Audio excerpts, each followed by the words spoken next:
வணக்கம். Cine mini நடிகர் சாருஹாசன் இந்தியாவினுடைய சிறந்த நடிகருக்கான விருதை, தேசிய விருதை பெற்றிருக்கிறார். இது உங்களுக்கு தெரியுமா? இந்தியாவிலேயே சிறந்த நடிகர், பெஸ்ட் ஆக்டர் இன் இந்தியா.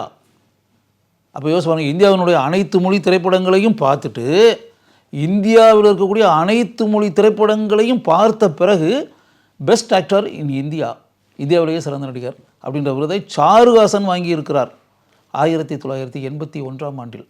இந்த விஷயம் உங்களுக்கு தெரியுமா? தெரிஞ்சுக்குங்க.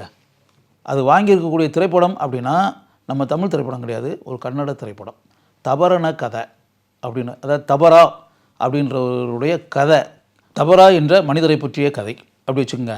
இந்த தபரா அப்படின்ற ஒன்று இருக்கு இல்லையா, இதை இந்த கதாபாத்திரத்தை உருவாக்கி ஒரு கதையை எழுதியவர், சிறுகதை அப்படி வச்சுக்கோங்களேன்.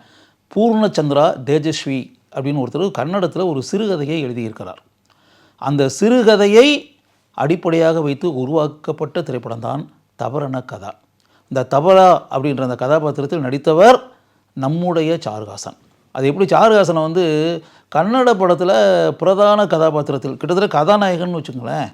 அந்த தபரான்ற கதாபாத்திரம் அதான் ஹீரோ. அந்த கதாபாத்திரத்தில் சாருஹாசனை போடணும் அப்படின்னு சொல்லிட்டு எப்படி இந்த ஐடியா வந்துச்சு அப்படின்றதே தெரியல. ரெண்டாவது, இந்த படத்தினுடைய இயக்குனர் சும்மா சாதாரண இயக்குனர் கிடையாது. தேசிய விருதுகள் பல பெற்ற கிரீஷ் காசரவள்ளி சும்மா சாதாரண ஆள் கிடையாது. கிரீஷ் காசரவள்ளியினுடைய பல திரைப்படங்களை நான் பார்த்து இருக்கிறேன்.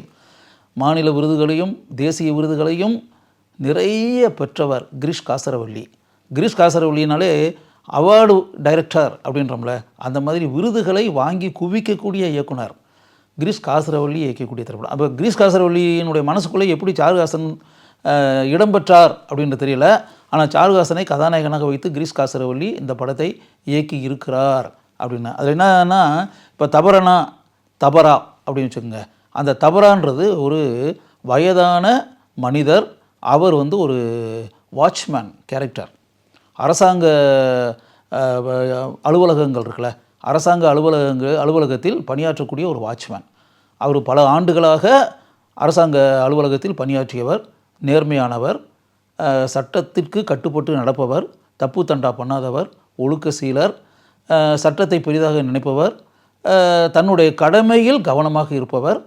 அப்படி இருக்கக்கூடிய ஒரு குட் சர்வெண்ட், அரசாங்க ஊழியர் அப்படி வச்சுங்களேன். அவர் கிட்டத்தட்ட 30-40 ஆண்டுகளுக்கு மேலாக அரசாங்க வேலையை, சாதாரண ஒர்க்கர். அவர் தான் வாட்ச்மேன் வேலை தான். அந்த வாட்ச்மேன் வேலை தான் எப்போவுமே காவலாளி, அந்த வேலை தான் செக்யூரிட்டி எப்படிலாம் சொல்கிறோம்ல, இந்த வேலை தான். இந்த வேலையை இவர் பார்த்தாச்சு எத்தனையோ ஆண்டுகளாக. தப்பு தண்டெல்லாம் பண்ணலை, லஞ்சம் ஊழல்லாம் கிடையாது, தவறான வழிகள்லாம், அரசாங்க ஊழியராக இருந்தால் கூட எந்த தவறான பாதையிலும் போகவில்லை. அந்த தான் பணியாற்றக்கூடிய இடம் அப்படின்றதுக்காக வச்சு அட்வான்டேஜை எடுத்து தவறுகள் எதையும் இழைக்கவில்லை. நேர்மையான மனிதர். அவர் இப்போ ரிட்டையர்ட் ஆகிட்டார்.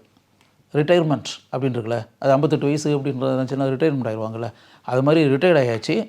ரிட்டையர்ட் ஆன பிறகு அந்த கதாபாத்திரத்தில் தான் இப்போ சாருஹாசன் அந்த தபரான்ற கதாபாத்திரத்தில் ரிட்டையர்ட் ஆகிடுறாரு. ஆன பிறகு அந்த பென்ஷன் அப்படின்ற ஒரு அமௌண்ட் இருக்கு இல்லையா, பென்ஷன் அவருக்கு வரணும்ல. எத்தனையோ மாதங்கள் ஆகியும் அவருக்கு அரசாங்கத்திலேருந்து வரக்கூடிய பென்ஷன் பணம் இன்னும் சேரலை. வேலையை விட்டாச்சு, ரிட்டையர்மெண்ட் ஆயாச்சு, ஓய்வு அடைந்து வீட்டுக்கு வந்தாச்சு.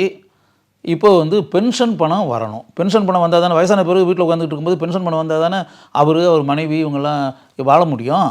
பென்ஷன் பணத்துக்கு நடையாக நடந்து, செருப்பு தேய அலைந்து அப்படிலாம் பார்த்து கூட அந்த பென்ஷன் பணம் கைக்கு வரவே இல்லை. அப்போ இவர் மனு போடுறாரு, எழுதி கொடுக்குறாரு, பல அதிகாரிகளை போய் பார்க்குறாரு, பல அலுவலகங்களுக்கு போகிறாரு. பல அதிகாரிகள் எல்லாருமே இவருக்கு தெரிஞ்சவங்க தான். இவர் அரசாங்க அலுவலகத்தில் பணியாற்றியவர் தானே. அதனால் இவருக்கு தெரிந்த மனிதர்கள் தான் அவங்க எல்லாருமே, அந்த ஆஃபீஸர்ஸ். அவங்களெல்லாம் போய் நேரடியாக போய் பார்த்து பேசி அப்படின்னு வரும்போது பல பேர் இவர் மேலே பரிதாபப்படுறாங்க, இறக்கப்படுறாங்க. முக்கால்வாசி பேர் அவரை கண்டுக்கிறவே இல்லை. அவர் துச்சமாக புழுவை விட கேவலமாக இது பண்ணி, ரிட்டையர் போய் வயசாகி போன கிழவன் ஏதோ பென்ஷன் பண்ண வரலன்றக்காக அலைஞ்சிட்டு கிடக்கிறான். இதுக்கு நம்ம என்ன செய்ய முடியும்? அரசாங்க மேட்டர்னாலே இப்படி தான் இருக்கும். என்ன சொன்ன உடனே அப்படி நடந்துருமா? மாதக்கணக்கில் போய் இழுத்து அடிக்கிற மேட்டர் தான் நடக்கும். அப்படி மனு எழுதி கொடுத்தாச்சுன்னா உடனே பணத்தை எடுத்து கையில் கொடுத்துருவாங்களா? அப்படி இப்படின்ற மாதிரி சொல்லிட்டு அவங்க அப்படியே உதாசீனப்படுத்தி அப்படின்ற மாதிரி இவர் வந்து ரொம்ப அவமானப்படக்கூடிய சந்தர்ப்பங்கள்லாம் அந்த சாருஹாசன் கதாபாத்திரத்திற்கு, சாருஹாசன் ஏற்று நடித்த அந்த தபரா கதாபாத்திரத்துக்கு வருது. அப்படியே அவர் வந்து அப்படியே கவலையினுடைய உச்சிக்கே போயிடுறாரு. அப்படியே செத்து சுண்ணாம்பாயி நொந்து நூலாயின்றலாம் சொல்கிறோம்ல, அப்படி நிலைமைக்கு ஆளாகிறாரு அந்த தபரா கதாபாத்திரத்தில் வரக்கூடிய வாட்ச்மேன். ஒரு ஸ்டேஜில் அவருடைய மனைவி வந்து அவங்க எலும்புருக்கி நோய், டியூபர்குலோசிஸ், அந்த நோயால் வந்து மனைவி வந்து துடிச்சிக்கிட்டு கிடக்குறாங்க. மனைவியினுடைய அந்த உடல் பல இடங்களில் பாதிக்கப்பட்டு அப்படின்றதெல்லாம் வந்து அப்படியே ஒரு பாதம்லாம் கிட்டத்தட்ட அவங்களுக்கு வந்து ஒரு பாதிக்கப்பட்டு ரொம்ப மோசமான நிலையில் இருக்காங்க. இன்னும் சில நாட்கள் அந்த முறைப்படி ட்ரீட்மெண்ட்டு இந்த விஷயங்கள் எல்லாமே பண்ணி இப்படின்ற மாதிரி பண்ணலை அப்படின்னா அந்த அவங்களுடைய முழுக்க அவங்களுடைய உடம்பு வந்து சீர்குலைந்து போய்விடும். அதுதான் உண்மையான நிலைமை. ஆனால் மருத்துவ வசதிகளோ அல்லது மருத்துவமனைக்கு அழைத்து சென்று அந்த ட்ரீட்மெண்ட்டு இதெல்லாம் பார்க்குறதோ அப்படிலாம் பணம் வேணும்ல. பென்ஷன் பணமே வரலைன்னா பிறகு எப்படி வந்து மனைவியை எப்படி போய் காப்பாற்ற முடியும்? அதனால் அதுக்காக மனைவியை எப்படியாவது காப்பாற்றிடணும், அந்த நோயை விரட்டி அடிக்கணும், நோயிலிருந்து மனைவிக்கு எப்படியாவது விடுதலை வாங்கி கொடுத்துடணும், மனைவியினுடைய உயிரை காப்பாற்றிடணும். ஏன்னா மனைவிக்கு இருக்கக்கூடியது நம்ம மட்டும்தான், நமக்கு இருக்கக்கூடியது மனைவி மட்டும்தான். மனைவி தான் இதுவரை தான் மகிழ்ச்சியாக இருப்பதற்கு காரணம் அப்படின்றதெல்லாம் மனசுக்குள்ளே நினச்சி எப்படியாவது மனைவியை காப்பாற்றிடணும் அப்படின்றதுக்காக தலைகீழாக முயற்சி செய்து அப்படின்றல அப்படிலாம் முயற்சி செய்து பார்க்குறாரு சாருஹாசன். இன்னும் பென்ஷன் பணம் வரல. எவ்வளவோ மாதங்கள் போராடி கூட பென்ஷன் பணம் கைக்கு வராமல், தன்னுடைய மனைவிக்கு உரிய சிகிச்சையை செய்ய முடியாமல், மருந்து மாத்திரைகள் வாங்கி கொடுக்க முடியாமல், மனைவியின் உயிரை காப்பாற்ற முடியாமல் அந்த மனைவி ஒரு நாள் இந்த உலகத்தை விட்டு போயிடுறாங்க, இறந்துடுறாங்க, மரணம் அடைஞ்சிடுறாங்க. இப்போ எப்படிப்பட்ட ஒரு அதிர்ச்சி கணவராக இருக்கக்கூடிய சாருஹாசனுக்கு உண்டாகும்? அப்படி வயதான முதியவர் எப்படி உண்டாகும் யோசிப்பாங்க. உயிருக்குயிராக தான் நேசித்த தன் மனைவியே தன்னை விட்டு போன பிறகு இந்த உலகத்தில் தான் இருந்து என்ன பயன் அப்படின்றது மாதிரி ஒன்று வரும் இல்லையா? இப்படியெல்லாம் இருக்கக்கூடிய அந்த சாருஹாசனுக்கு இறுதியில் மனைவி இறந்த பிறகு பணமே கிடைச்சி கூட அப்படின்னு வச்சுங்க, பணமே கிடைச்சா கூட அந்த பணத்தை வைத்து என்ன செய்வது?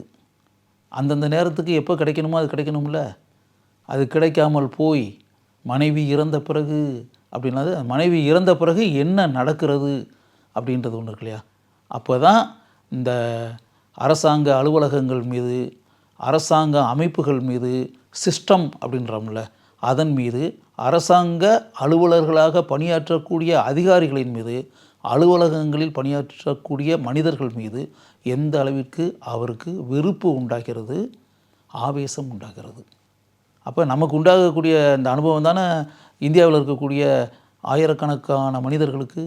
நம்ம எப்படி வந்து செருப்பு தாய் அலைஞ்சோமோ இதே மாதிரி தானே எல்லாருமே அலைஞ்சிட்டு கிடக்குறாங்க. இப்படிப்பட்ட கசப்பான அனுபவங்கள் தானே அரசாங்க அலுவலகங்களில் எல்லாருக்குமே உண்டாகிறது.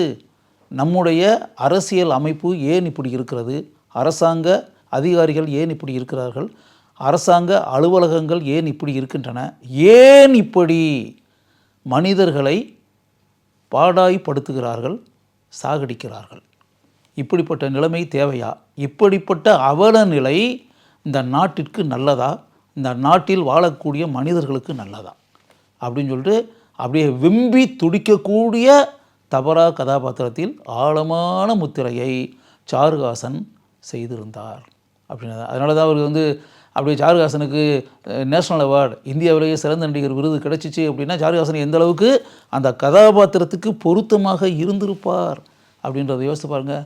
அதனால தான் வந்து ஆக்சுவலாக இந்த படத்துக்கு வந்து 2 அவார்டு, சிறந்த திரைப்படம் அப்படின்றதுக்கு விருது கிடச்சி தபரான கதா, அதுக்கு பிறகு சிறந்த நடிகர் அப்படின்ற விருது வந்து சாருஹாசனுக்கு கிடைத்தது. இது போக கர்நாடகா கவர்மெண்ட் இருக்குல்ல, கர்நாடகா விருதுகள் அது நிறைய விருது, அதாவது சிறந்த திரைப்படத்திற்கான விருது, சிறந்த நடிகருக்கான விருது, சிறந்த இயக்குனருக்கான விருது, சிறந்த கதைக்கான விருது, சிறந்த குழந்தை நட்சத்திரத்துக்கான விருது, இது மாதிரி பல விருதுகளை இந்த படம் வாங்கிருச்சு. இந்த படத்திற்கு இசையமைத்தவர் எல் வைத்தியநாதன்றவர் 7வது மனிதன் அப்படின்னு சொல்லி ரகுவரன் கதாநாயகனாக நடித்த படம் இருக்குல்ல, அந்த 7வது மனிதன் படத்திற்கு இசையமைத்த எல் வைத்தியநாதன், அவர் தான் இசையமைப்பாளர். இந்த படத்திற்கு ஒளிப்பதிவு செய்தவர் அருமையான ஒளிப்பதிவாளரான மது அம்பாட். மது அம்பாட் பேரை பார்த்தாலே நமக்கு இந்த படம் எந்த அளவுக்கு மிகச்சிறந்த ஒளிப்பதிவை கொண்டிருக்கும் அப்படின்றத நம்மால் புரிந்து கொள்ள முடியும். அதனால் கிரீஷ் காசரவள்ளி அப்படின்னு வரும்போது கிரீஷ் காசரவள்ளின் போது மது அம்பாட் அப்படிங்கும்போது அருமையான காம்பினேஷன் இல்லையா? மிகச்சிறந்த இயக்குனர், மிகச்சிறந்த ஒளிப்பதிவாளர், மிகச்சிறந்த இசையமைப்பாளர் அப்படின்னு சொல்லிட்டு அப்படி யோசிச்சு பாருங்கள். அப்போ டைரக்டர், கேமராமேன், மியூசிக் டைரக்டர் 3 பேருமே திறமை வாய்ந்த டெக்னீஷியன்ஸ் அப்படின்றது ஒன்று இருக்கு இல்லையா? அதனால் சாருஹாசனுக்கு இந்தியாவினுடைய சிறந்த நடிகராக தேர்ந்தெடுக்கப்பட்டு அதற்கான விருதை தேசிய அளவில் ஒரு கன்னட படம் வாங்கி கொடுத்தது அப்படின்றத நீங்கள் இப்போ தெரிஞ்சுக்கணும்னு நான் நினச்சேன். அதற்காகவே இங்கு நான் இதை கூறுகிறேன்.